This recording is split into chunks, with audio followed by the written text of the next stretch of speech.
Hi, recently I attended a committee that was here listening to concerns or comments from the public about Bill 245, Accelerating Access to Justice Act 2021. These committees all happen for a lot of bills, and I've learned what it's like at a committee. You only have 7 minutes to present, and you're cut off automatically. You can't go over that 7 minutes, and it's better if you also submit something in writing. They tend to ask questions when something's submitted in writing versus just orally. And you have to be prepared to answer questions that the government, opposition, and independent members may have. And yeah, so I presented, and I'll show what I said. I'm here because I have concerns about changes impacting environmental law regarding Bill 245, Accelerating Access to Justice Act 2021. Dr. Robert Bullard in the U.S., known as the father of environmental justice, found that hazardous sites like landfills and incinerators, which has environmental contaminants, are more often located in predominantly black neighborhoods. Equal Justice has an article pointing out environmental racism in a Canadian context. An example is from Chemical Valley in Sarnia, which is impacting a First Nation there, or mercury pollution in the English Wabigoon River.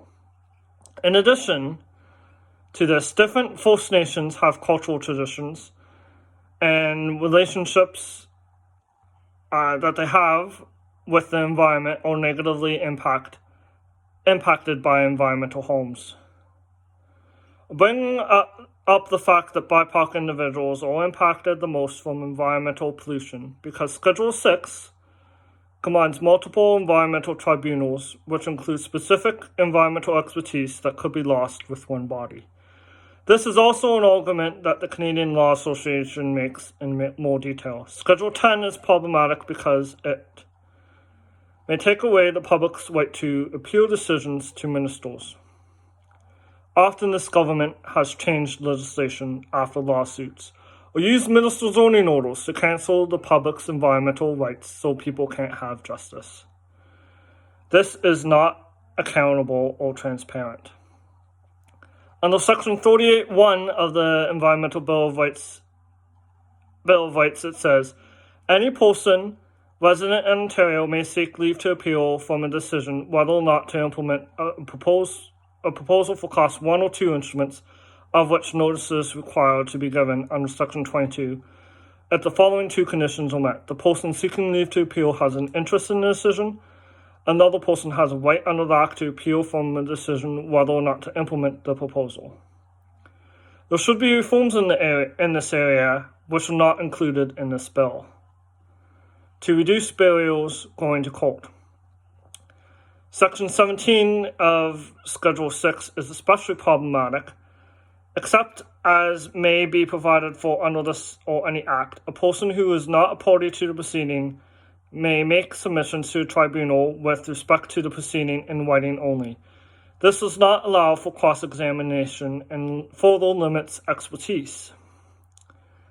Section 19C(1) of the Act is problematic and defeats the whole point of going to court because it is unknown how a case will turn out before a judgment. The Canadian Law Association says Schedule 6 and 10 of Bill 245 were introduced in the Ontario Legislature without any pre-consultations with CELA or client communities or other environmental stakeholders. This is concerning. The Government of Ontario has a history of not consulting with the public on environmental issues. This is especially true of municipal zoning orders that would skip this process. And the natural environment should have standing. This bill does not include them as having rights. They should, because they are taken for granted too often in law. As there were significant changes to environmental law as a result of changes to the environmental tribunals and decision-making, this should be posted to the Environmental Registry. And Section 15(1) of the Environmental Bill of Rights says, if a minister considers that a proposal under consideration in his or her ministry for policy or act could, if impacted, have a significant impact on the environment, and the minister considers that the public should have an opportunity to comment on the proposal before implementation, the minister shall do everything in his or her power to give notice of the proposal to the public at least 30 days before the proposal is implemented. I do not believe that this has been done. Schedule 5 of Schedule 6 says only one member counts towards quorum. This number is too low. I do not know any decision that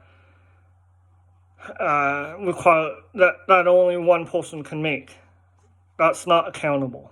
The speech from the throne called a government for the people